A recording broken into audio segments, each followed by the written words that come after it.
पुरुषोत्तम मास महत्व। प्रथम अध्याय। सूत जी का मुनियों से तीर्थों का वर्णन तथा सुखदेव जी का आगमन। भक्तों को कल्प वृक्ष वृंदावन में लीला विनोद करने वाले वृंदावन विहारी अद्भुत पुरुषोत्तम भगवान को मैं नमस्कार करता हूँ।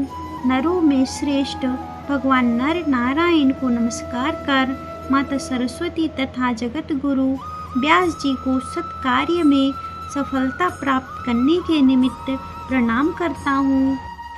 नेमिषारण्य क्षेत्र में यज्ञ करने की इच्छा से बहुत से मुनि आए थे, जिनके नाम ये हैं असित, देबल, पेल, सुमंतु, पिप्पलायन, सुमति, कश्यप, जावाली, भृगु, अंगिरा, वामदेव, सुतेष्ण, शरभंग, पर्वत, आपस्तभ्य, मांडव्य, अगस्त, कात्यायन, रथितर, श्रभु, कपिल, रेम्भ्य, गौतम, मुग्धगल, कौशिक, गालव, क्रतु, अत्रि, बभ्रु, त्रित, शक्ति, बुध, बोधयायन, वरा, कौंडिल्य, पृथु, हरित, धूम, शंकु, संकृति, शनि, विभांडक, पंक, गर्ग, कर्णाद, जमदग्नि,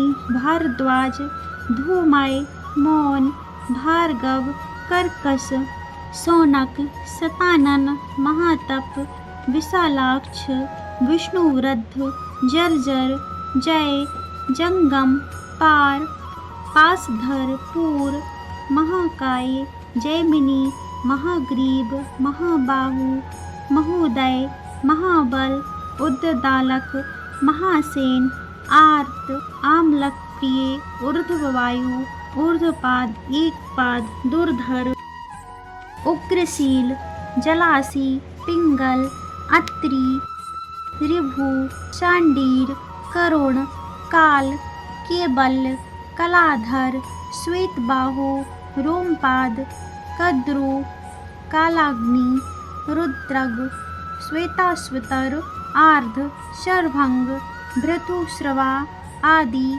ब्रह्मिष्ठ और वेद पाठी ऋषिगण अपने शिष्यों सहित लोक कल्याण करने के विचार से एकत्रित हुए, क्योंकि ये सदैव परोपकार में लगे रहकर वेदानुकूल कर्म करते हुए दूसरों के हित में संलग्न रहते थे।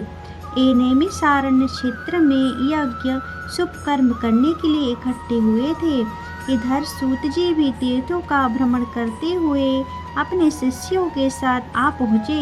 वहाँ सूत जी ने संसार सागर से पार उतरने वाले समस्त ऋषिगणों का दर्शन किया और शिष्यों सहित सबको नमस्कार करके सूत जी आनंद मग्न हो गए।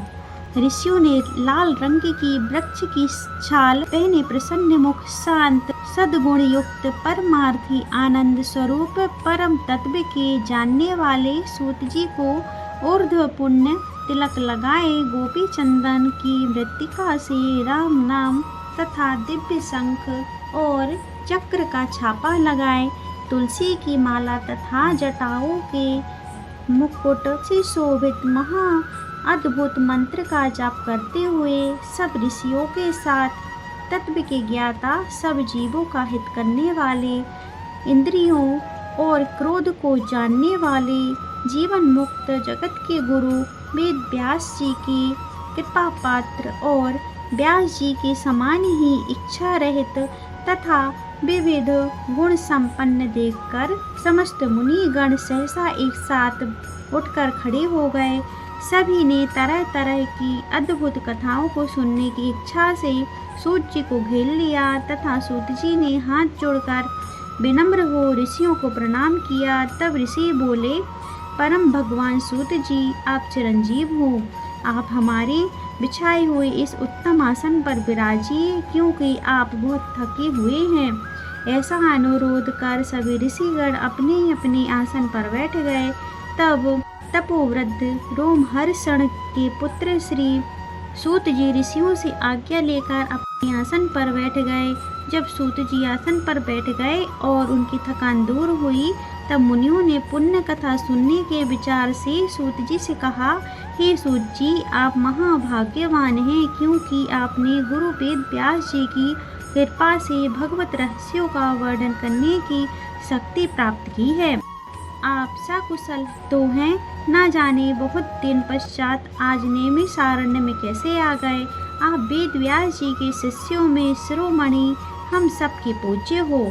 हम लोगों ने संसार में सार रूप सहस्त्रों कथाएं सुनी हैं, उनमें भी सार रूप और श्रेष्ठ कर आपके मन में जो परिणाम के शुभदायक निश्चित विषय हो, जो संसार रूपी समुद्र में डूबे हुए लोगों को पार लगाने वाला हो, अज्ञान रूपी अंधकार में ग्रसे हुए लोगों को ज्ञान रूपी मंत्र देने वाले। हे सूत जी, आप इस संसार रूपी रोगों के नष्ट करने के लिए रसायन के समान उत्तम कथा रूपी सार को हमारे सन्मुख वर्णन कीजिए, जिसमें हरि लीला रूपी रस मिला हुआ और परमानंद का कारण हो। ऋषियों के ऐसे वचन सुनकर सूत जी हाथ जोड़कर आदर करते हुए बोले, हे मुनियों, आप सब मेरा मनोहारी उपाख्यान सुनिए। मैं पहले पुष्कर नाम के तीर्थ पर गया, वहाँ स्नान करके देवताओं, ऋषियों और पितरों को तर्पण आदि से तृप्त किया। उसके पश्चात जन्म मरण आदि सब बंधन विनाशिनी यमुना के तट पर गया। वहाँ से क्रमानुसार अन्य तीर्थों में होता हुआ गंगा जी के तट पर गया, फिर काशी होकर गया। वहाँ पहुँचा तो पितरों का श्राद्ध किया। त्रिवेणी और कृष्णा होकर गंडकी में स्नान करता हुआ पुलह मुनि के आश्रम में गया। फिर धेनुमती में स्नान करके सरस्वती के किनारे 3 दिन तक उपवास करके गोदावरी पहुँचा। फिर कृतमाला, कावेरी, निर्वंधया, ताम्रपर्णी, ताप्ती, बेहायसी, नंदा, नर्मदा और सरमदा में स्नान करके चर्मणवती होता हुआ सेतुबंध रामेश्वर गया। वहाँ से बद्रिकाश्रम धाम पहुँचा। वहाँ नारायण का दर्शन कर तपस्वियों को नमस्कार करके फिर नारायण की स्तुति कर सिद्ध क्षेत्र आया। इन सभी तीर्थों में भ्रमण करते हुए कुरुक्षेत्र गया। वहाँ से जंगल देश होता हुआ मैं हस्तिनापुर पहुँचा। वहाँ पर मैंने सुना महापुण्यवान राजा परीक्षित बहुत से ऋषियों के साथ गंगा जी को जा रहे हैं। उनमें अनेकों सिद्ध योगी और महासिद्ध मुनि थे। कोई निराहारी, कोई केवल वायु भक्षण करने वाला, तो कोई पत्ता खाकर रहने वाला था, कोई केवल श्वास के बल पर ही जीने वाला, तो कोई फलाहार और कोई फेन का आहार करता था। हे विप्रो, उस समाज में कुछ पूछने की कामना से मैं भी वहाँ गया कि वहीं भगवान मुनिराज व्यास जी के पुत्र महातेजस्वी श्री सुखदेव जी आ पहुँचे, जिनका मन भगवान श्री कृष्ण के चरण कमलों में लगा हुआ था। उनकी 16 वर्ष की आयु थी। शंख के समान कंठ, लंबे और चिकने केशों से घिरा हुआ उनका मुख था। शक्तिवान कंधे, चमकती हुई कांति, अद्भुत वेश, ब्रह्म स्वरूप बालकों से घिरे हुए थे जो उन पर थूक रहे थे। स्त्रियां धूल फेंक रही थी जैसे भिनभिनाती मक्खियों से घिरा हुआ हाथी हो। ऐसे महामुनि सुखदेव जी को धूल से सने हुए देखकर समस्त मुनिगण एक साथ उठकर हाथ जोड़कर खड़े हो गए। इस प्रकार बड़े बड़े महर्षियों द्वारा उन्हें पूजित देखकर परेशान करने वाली स्त्रियां और बालक दूर से ही पश्चाताप करते हुए उनको प्रणाम कर क्षमा याचना करते हुए तथा पछताते हुए अपने घर को चले गए। तब मुनियों द्वारा बिछाए गए कमल चक्र जैसे ऊंचे श्रेष्ठ आसन पर श्री सुखदेव जी विराजे।